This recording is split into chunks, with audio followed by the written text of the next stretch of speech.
सुश्रद्धा मम ते मति स्मृतिरपि तय्यर्चनं चापि ते हस्तावञ्जलये कथा श्रुतिरतः कर्णोक्षिसम्प्रेक्ष्यते स्वस्तत्यां व्यसनं शिरोनतिपरं सेविदृशेन ते तेजस्वी सुजनोऽहमेव सुकृति तेनैव तेजः पते तेनैव तेजः पते। देवादिदेवतिशयकारी चिंतामणि पार्श्वनाथ भगवान की जय। अनंतानंत सिद्ध परमेष्टि भगवान की जय। पूज्याचार्य भगवान श्री विद्यासागर जी महाराज की जय। पूज्याचार्य श्री समय सागर जी महाराज की जय। जय बोलियो निरपक्ष वन युवा प्रणेता अध्यात्म योगी मधुर वाणी वक्ता वीर सागर जी महाराज की जय। मुनि संघ की जय। नमोस्तु महाराज जी नमोस्तु। ओम विसल तो नहीं बजेगा। अष्टानी का महापर्व सिद्धों की आराधनाओं का पर्व। अष्टानी का महापर्व में प्राय हर व्यक्ति सिद्ध भगवान की विशेष रूप से पूजन करता है। दुनिया में कुछ लोग ऐसे होते हैं जो अपनी भक्ति के माध्यम से विधान के अतिशय को चारों तरफ फैला देते हैं। सिद्ध भगवान तो अनंतानंत गुणों के स्वामी होते हैं,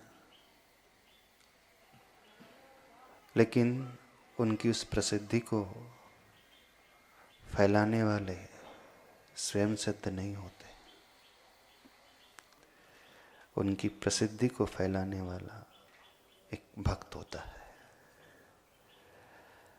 वे तो कृतकृत्य हो चुके हैं, वे तो भगवान बन चुके हैं। जो उन्हें पाना था सिद्धि स्वात्मोपलब्धि, अपनी आत्मा की उपलब्धि को उन्होंने तो पा लिया है। अव्याबाद गुण से वे सहित हो चुके हैं। इसकी सीटी का आ रही, थोड़ा सा कम कर दो ना वॉइस। अव्याबाद गुण से जो सहित हो चुके हैं, सम्मत्तनान दंसन वीरे सुमम तहेव अवगहनम अग्रलघुम अव्वा वाहम मठ गुणा होन्ति सिद्धानम। मूल रूप से 8 विशेष गुणों के माध्यम से सिद्ध भगवान को स्मरण में लाया जाता है। 8 कर्मों के अभाव से जो 8 विशेष गुणों को उद्घाटित कर लेते हैं और उस आत्मा की उपलब्धि को प्राप्त हो जाते हैं। हम सब भी बंधे हुए हैं, आप भी बंधे हुए हैं, कर्मों से जकड़े हुए हैं। सुख की चाहत तो हर इंसान करता है, हर जीव करता है, लेकिन आप लोग जिस सुख की चाहत करते हो, जिस सुख की आकांक्षा करते हो, जिस सुख को पाने का पुरुषार्थ करते हो, वह सुख पराश्रित है, वस्तु आश्रित है। आपका सुख आपको धन में मिलता है, घर में मिलता है, बच्चों में मिलता है, भोजन में मिलता है, कपड़ों में, ज्वेलरी में, प्रॉपर्टी में, घूमने फिरने में, एंजॉयमेंट में, है ना। जब भी सुख की बात आती है, आप कहाँ खोजते हो? किसमें खोजते हो सुख? कुछ लोग आइसक्रीम में खोजेंगे, कुछ लोग दाल बाटी में खोजेंगे, यहाँ के लोग किस में खोजेंगे? मालवा वाले। और दिल्ली वाले कहाँ खोजेंगे? नहीं, अभी तक जो खोजते आए हों भोजन में खोजते हैं, अथवा मर्सिडीज कार में खोजोगे। कब सुखी होगे? जब आपके पास मर्सिडीज आएगी, जब आपकी कोठी बहुत बड़ी हो जाएगी, है? जब बैलेंस, बैंक बैलेंस जो है 100 करोड़ तक का पहुंच जाएगा, तब आपको सुख मिलेगा। दिल्ली वालों का सुख तो ऐसी है, डबल डिजिट में तो वो सेटिस्फाइड वो होंगे नहीं, ट्रिपल डिजिट चाहिए, 3 अंक प्रमाण धन चाहिए, है ना? करोड़ भी तो चाहिए, पर कितने करोड़ चाहिए? 100 करोड़ से ऊपर हो तो फिर उसे सुख मिलेगा। और मालवा वालों को डबल डिजिट में चल जाएगा, 20-25 करोड़ मिल जाए तो सुखी हो जाएंगे। नहीं, कम पड़ेंगे 20-25 में, और कम कितने में? 1 करोड़ में भी खुश हो जाओगे, बहुत है। जिस पैसों में आप सुख की तलाश कर रहे हो, खुशियों की तलाश कर रहे हो, वो कब तक साथ निभाएगा? कब तक आपके साथ रहेगा? कहां तक आपके साथ रहेगा? जिस भोजन में आप सुख खोजते हो, वो कितनी देर सुख देता है? कितनी देर सुख मिलता है? दाल बाटी का, मीठा का, आइसक्रीम का, कोल्ड ड्रिंक का, चॉकलेट का, फास्ट फूड का, कितनी देर मिलता है? हार्डली कुछ सेकंड्स, उसके बाद वह चला जाता है। संसारी व्यक्ति जहां भी खोज रहा है, उसकी खोज ही गलत है।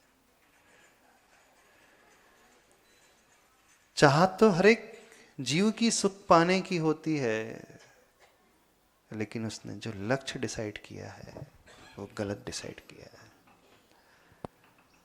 हर संसारी व्यक्ति वस्तुओं में सुख खोजता है अथवा व्यक्तियों में सुख खोजता है।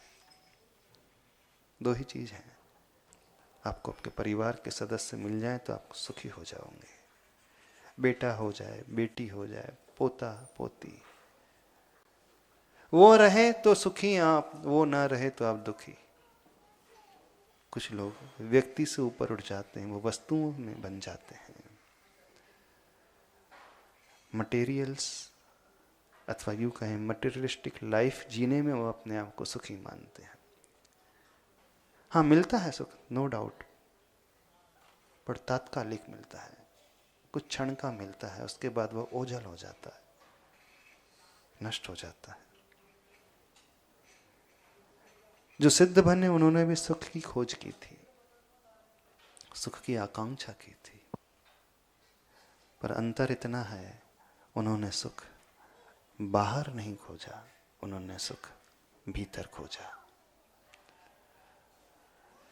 जब जब हम सुख को बाहर खोजेंगे, हमारी दौड़ बाहर की ओर रहेगी। जब जब हम सुख अपने में पाने की कोशिश करेंगे, तो हम बहिर्मुखी नहीं अंतर्मुखी हो जाएंगे। जब जब हम दूसरों पर डिपेंड होंगे, तब तब हमें सुख तो चंद पल का, लेकिन दुख कई गुना मिलता रहेगा। क्योंकि वस्तु शाश्वत नहीं रहती है और न ही व्यक्ति शाश्वत रहता है।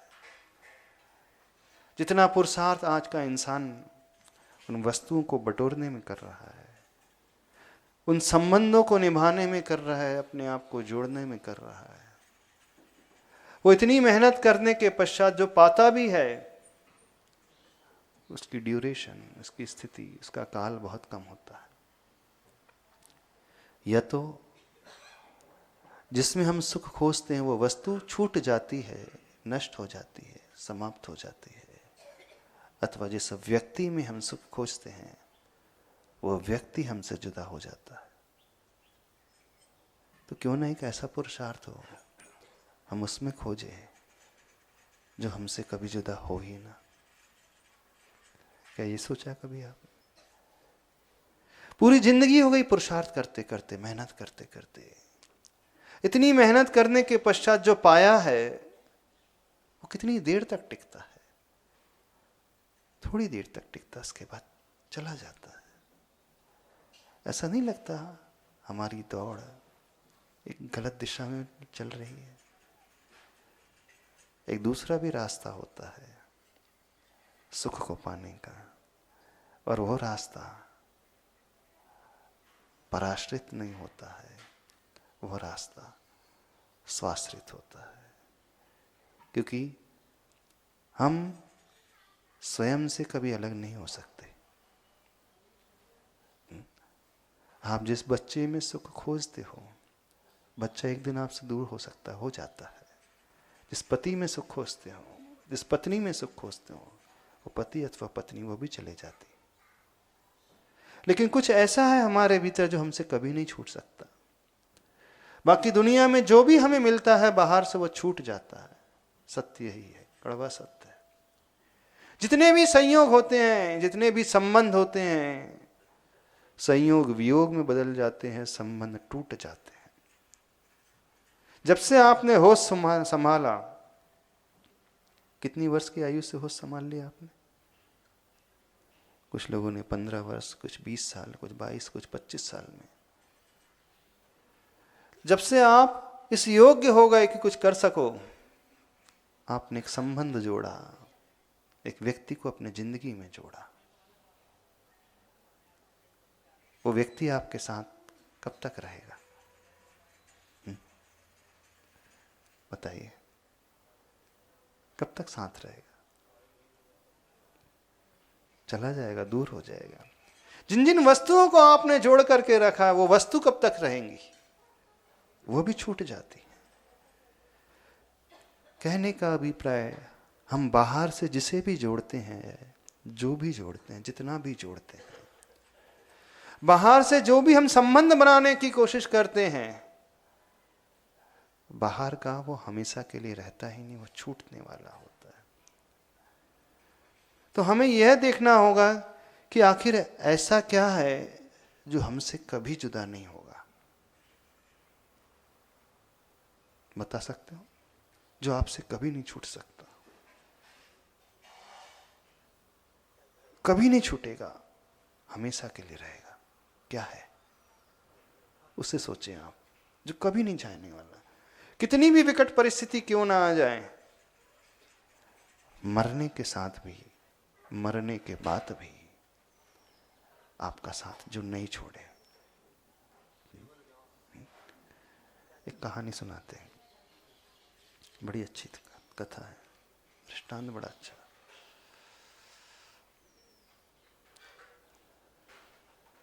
राज्य में एक राजा था। उसने एक सेठ को मृत्युदंड सुना दिया, और उस सेठ उसका प्रिय मित्र था, अभिन्न मित्र था। शुरू से लेकर 20 वर्षों तक जिस सेठ ने उसका साथ निभाया था, हर अच्छे बुरे दिनों में उसके साथ खड़ा था। राज्य में जब आक्रमण हुआ, धन संपदा की कमी हो गई, उस सेठ ने राजा की मदद की। कहने के लिए वो सेठ था, लेकिन धन वैभव राजा से भी अधिक उस सेठ के पास था। उसका अभिन्न मित्र था वो। लेकिन कुछ ऐसी घटना घट जाती है कि राजा उस सेठ को मृत्युदंड दे देता है। सेठ उससे याचना करता है, राजन, मैंने आपका इतना साथ दिया, कुछ करुणा का भाव होना चाहिए, कुछ अनुकंपा होना चाहिए। तो राजा सोचता है, ठीक है, चलो मैं मृत्युदंड नहीं देता हूं, लेकिन एक दंड तो अवश्य दूंगा।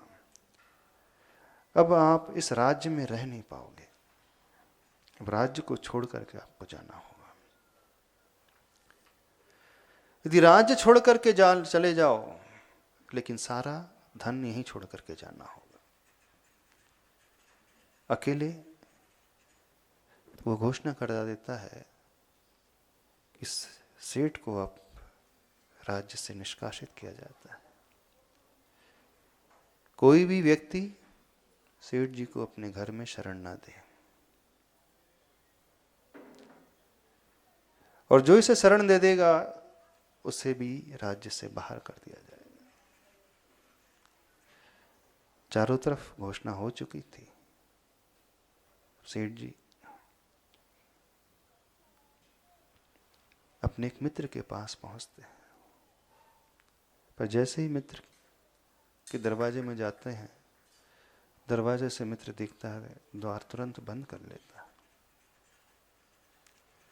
नहीं, मैं तो आपको शरण नहीं दे पाऊंगा, राजाज्ञा है। सेठ दूसरे मित्र के पास जाते हैं। दूसरा मित्र भी दरवाजे बंद कर लेता है, लेकिन वो कहता है, मैं शरण तो नहीं दे पाऊंगा, तुम्हें अपना घोड़ा दे देता हूं, घोड़ा लेकर के निकल जाओ। राजा, वो सेठ घोड़ा निकल जाता है। तीसरे व्यक्ति के पास जाता है। तीसरा व्यक्ति जो उसका बहुत प्रिय मित्र था, वह भी इनकार कर देता है। सेठ घोड़े में बैठ करके निकलता है, लेकिन एक दूरी तक घोड़ा चलता है, उसके बाद वह भी आगे नहीं बढ़ पाता। सेठ ने जिस जिस पर विश्वास किया था, सबने उसे विश्वासघात किया। आपके जीवन में भी आपका साथ कौन कहां तक निभाएगा? आपके परिवार के सदस्य कहां तक जाएंगे? देहरी तक। उसके बाद वो नहीं जाएंगे। घर की महिला वर्ग देहरी तक, बेटा शमशान घाट तक, शरीर वहीं तक। जिसे भी जोड़ करके रखा है वो वहीं छूट जाता है। कोई साथ नहीं देने वाला है। कौन देगा? घर कारागृह वनिता बेड़ी, परिजन है रखवाले। यही है ना। घर जेल की सलाखें हैं, और वह स्त्री पैरों में पड़ी हुई बेड़ियां हैं। और परिवार के सदस्य कहीं आप भाग ना जाओ तो सिपाही की भांति छोड़ करके, कैद से आजाद ना हो जाओ उस अफसर के भांति, जेलर के भांति जेल में कैद ड्यूटी में तैनात रहते हैं।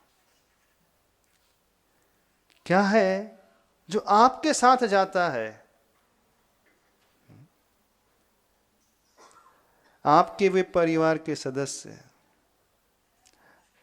उस मित्र की भांति हैं। वो आपकी स्त्री ही जो देख करके दरवाजा बंद कर लेगी। बेटा थोड़ा सा है तो घोड़ा दे देगा, जाओ शमशान घाट तक छोड़ करके आ जाएगा। शरीर भी वहीं तक साथ देगा। उसके बाद व्यक्ति को अकेले ही जाना पड़ता है, आत्मा को अकेले ही जाना पड़ता है। कुछ तो है आपके साथ जा सकता है, जो आपको कभी नहीं छोड़ेगा। क्या है वो? आपका धर्म, आपके गुण। आत्मा में रहने वाले जो गुण हैं वे हमेशा के लिए रहते हुए हमेशा साथ रहते हैं। यदि हमने उस ओर ध्यान लाना शुरू कर दिया तो फिर कभी धोखा नहीं मिलेगा।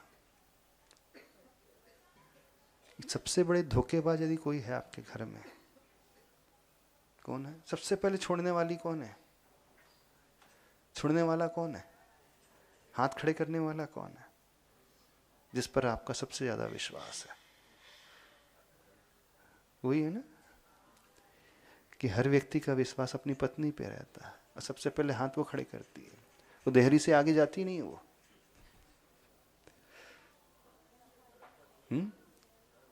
देखना हर इंसान का विश्वास पत्नी पे होता है और वो सबसे पहले छोड़ती वो है, वो देहरी से आगे नहीं जाती है। जिस पर आप विश्वास कर रहे हो सबसे पहले वो धोखा वो देते,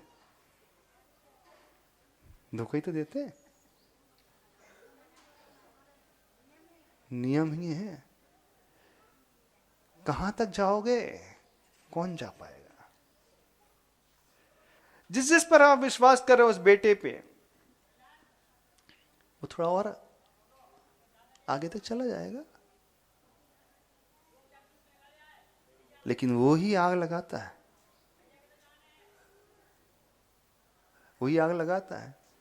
जिसको आपने जन्म दिया, बड़ा किया, योग्य बनाया, वही आपके शरीर को दाग देता है ना।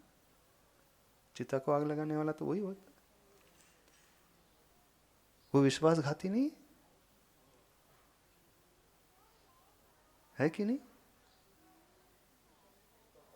अपना वाला ही अपने को जला रहा है। किस पर आप विश्वास करके चल रहे हो? किसमें आप सुख खोजने की कोशिश कर रहे हो? मरने के बाद चिता का प्रबंध बाद में करता है, प्रॉपर्टी की पेपर पहले देखता है ठीक है कि नहीं, विल कहां सही लिखी है कि नहीं। यही है ना, किसके नाम पर क्या है, बल्कि मरने के पहले सारी व्यवस्था करके रखता है। थोड़ा से स्मार्ट हो गए हैं, मरने के बाद का इंतजार नहीं करेंगे, पहले सारी व्यवस्था करा करके रख लेते हैं। यही कर रही है ना आपकी संतान? क्या कर रहे? कौन कितना साथ निभाने वाला है? आपने जिनमें सुख खोजा है वो कितना साथ देने वाले हैं? हाँ, कुछ लोग दूसरों में नहीं सुख खोजते हैं, वो अपने शरीर में खोजने की कोशिश करते हैं। वो शरीर भी कितना साथ देता है? वो भी साथ नहीं देता। शरीर शमशान तक जाता है, वो उस बेटे की भांति है। पत्नी उस मित्र की भांति जो दूर से दरवाजा बंद कर लेती है। शरीर शमशान तक रहता है साथ में, आग लगने के बाद शरीर भी यहीं रह जाएगा, वो भी साथ नहीं जाएगा। समझने की कोशिश करें, आज तक किया क्या है? इतनी मेहनत करने के बाद, इतना पसीना बहाने के बाद, सवेरे से शाम तक लगे रहने के बाद, सुख को देखने की कोशिश की भी तो उन वस्तुओं में, उन व्यक्तियों में जो धोखा देने वाले। पर कुछ ऐसा है जो हमारे साथ हमेशा रहता है, वो कभी नहीं छूटता है, वो स्वाश्रित होता है। उस ओर जिसने दृष्टि ला ली, फिर उसकी खोज सही हो जाती है। कर्म पर वशे शांति दुख हैरांतरित उदय, पाप बीजे सुखे नास्ता श्रद्धा न कांक्षिता स्मृता। जिसमें भी सुख ढूंढ रहे हो, कर्म के परवश है वो। शांति अंत सहित है, नष्ट होने वाला। दुख है अंतरित, दुखों से वो मिश्रित है, और उदय में दुख देने। पाप का बीज है, ऐसे सुख में आस्था नहीं अनास्था। क्योंकि जिस सुख में आस्था रखी है कर्माधीन है, अंत सहित है, कर्म परम वशे शांते। दुख है अंतरित, दुख से मिला हुआ है। ये कि जो भी सुख मिल रहा है आपको, सुख की मात्रा इतनी, दुख की मात्रा कई गुनी, कई गुनी। और उदय में कष्ट देने वाला, और इतना ही नहीं, एक बीज और बो करके जाता है, वो पाप बीज है, पाप का वो बीज है। ऐसे सुख में आस्था नहीं, उसमें जो अनास्था रखेगा वही व्यक्ति उस सही सुख को खोज पाएगा। खोजना तो बहुत दूर, सही सुख की कल्पना वो कर पाएगा, उस ओर दृष्टि लेकर के आ पाएगा। सिद्धों में सिद्ध भगवान ने उस ओर दृष्टि की, और जो एक बार वो मिल जाता है फिर वो हमेशा के लिए मिलता है।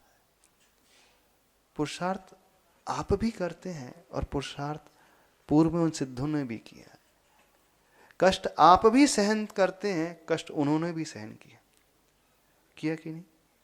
कष्ट एक श्रावक संसारी व्यक्ति भी सहन करता है, मेहनत करता है, कमाई करता है, दुकानदारी करता है, ऑफिस जाता है। और कष्ट उस मोक्ष मार्ग में चलने वाले वे जीव भी करते हैं, सहन कर रहे। साधु भी कष्ट झेलता है, श्रावक भी कष्ट झेलता है। झेलता है कि नहीं? साधु के 22 परिचय हैं, श्रावक के कितने? आप लोगों कितने परिचय? कितने परिचय हैं? एक समाप्त नहीं हुआ कि दूसरा चालू है, वेटिंग लिस्ट में है बहुत सारे। आचार्य श्री बोलते थे मुनि महाराज के तो 22 परिचय होते हैं, श्रावकों के 2200 परिचय, बल्कि उससे भी ज्यादा। अब देखना, आप बड़े कि मुनि महाराज बड़े?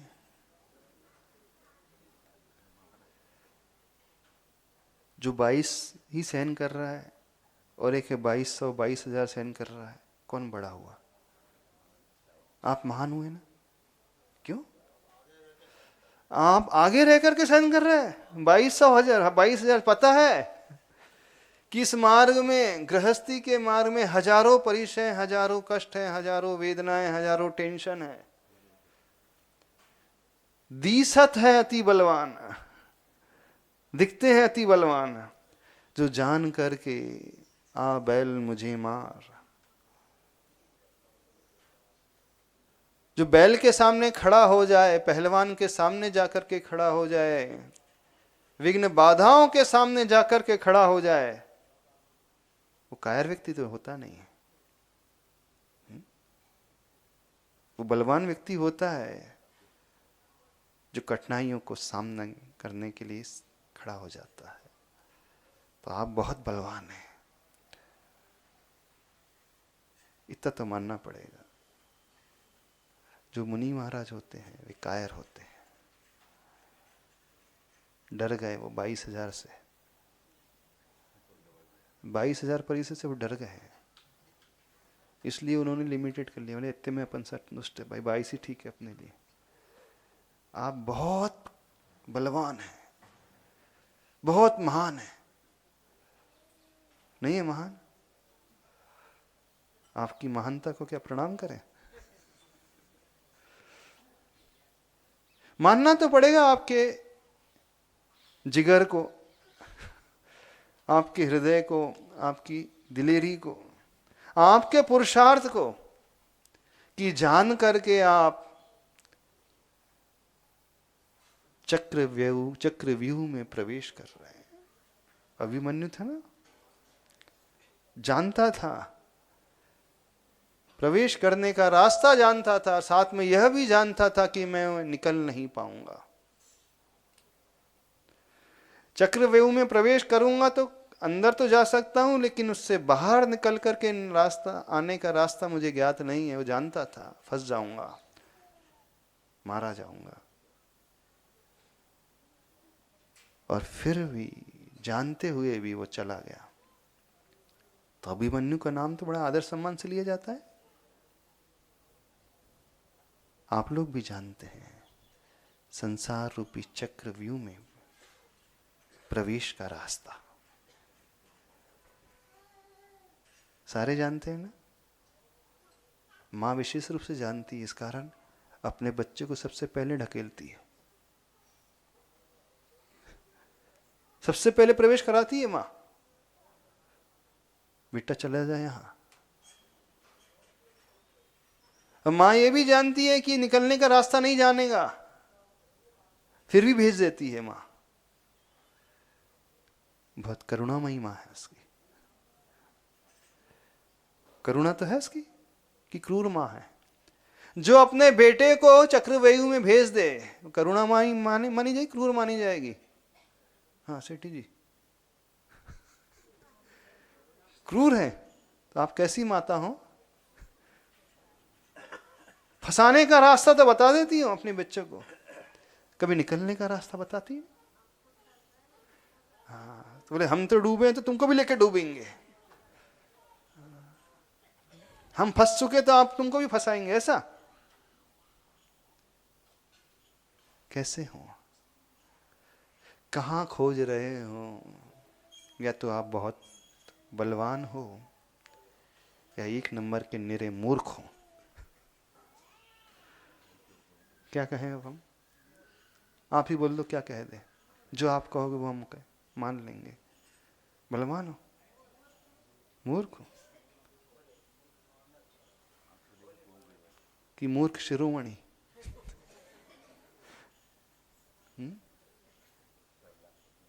एक मूर्ख होता है, एक मूर्ख शिरोमणि होता है। शिरोमणि हो जैसे संत शिरोमणि बोलते हैं। संत शिरोमणि किसे बोलते हैं? संतों में जो शिरोमणि होते हैं। हाँ, आप कौन हो? मूर्खों में शिरोमणि। सारे शिरोमणि बैठे हैं यहाँ।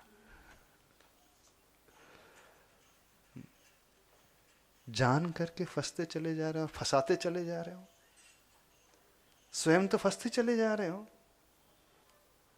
और अपनी संतान को भी फंसाते चले जा रहे हो।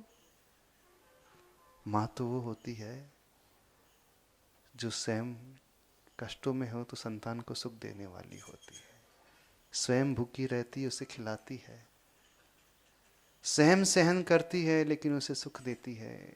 वो होती है ना मां। हाँ, पंचम काल की मां है। फंसी है तो वो भी फंसाएगी बच्चों को। नहीं, मैंने दुख पाया तो तुम कैसे उठ सकते हो? तुम भी पाओ। सारी माताएं ऐसी बैठी हैं, उल्टी बुद्धि वाली। सही बुद्धि वाली माता तो नजर ही नहीं आ रही आज के जमाने में। ये हमेशा से यही रीत चली आ रही। कुछ समझ में आ रहा है? क्या समझ में आ रहा है? सुख कहां खोज रहे हो? भोजन में, बाहर में, वस्तुओं में, व्यक्तियों में। अब छूट जाएगा, चला जाएगा। बाहर में ना, भीतर में खोजो तो पता चलेगा। उसमें खोजे जो कभी जुदा ना हो। पुरुषार्थ आप भी करते हैं, कष्ट आप भी सहन करते हैं। कष्ट उन सिद्धों ने भी पूर्व भाव में सहन किया। दोनों ने कष्ट सहन किए, लेकिन जो कष्ट उन्होंने सहन किए उसके बाद जो उन्होंने पाया वह सुख, अनंत काल का सुख। जो उपलब्धि उन्होंने पाई, आत्मा की उपलब्धि, वो अनंत काल के लिए। वो कभी नहीं छूटेगी उपलब्धि, वह पद अब कभी नहीं छूटेगा, वह सुख कभी कभी नहीं छूटेगा, वो गुण अब कभी जुदा नहीं होगा। संसारी व्यक्ति जिस पुरुषार्थ को कर रहा है, इतनी मेहनत करने के बाद भी जो पाता है छूट जाती है। जब इतनी मेहनत कर ही रहे हो तो क्यों ना सही दिशा में मेहनत करें। बस यह चिंतन अपनी दिशा, अपने माइंड में लेकर के आना, मानस पटल में लेकर के आना। ये भाव यदि पैदा होना शुरू हो गया तब आपका सिद्ध चक्र महामंडल विधान करना सार्थक सिद्ध हो जाएगा। सिद्धों की आराधना सही हो जाएगी। नहीं है तो सिद्धों की पूजा उदक चंदन तंदुल स्वाहा, 1024 सर्ग हो गए, स्वाहा, समाप्त।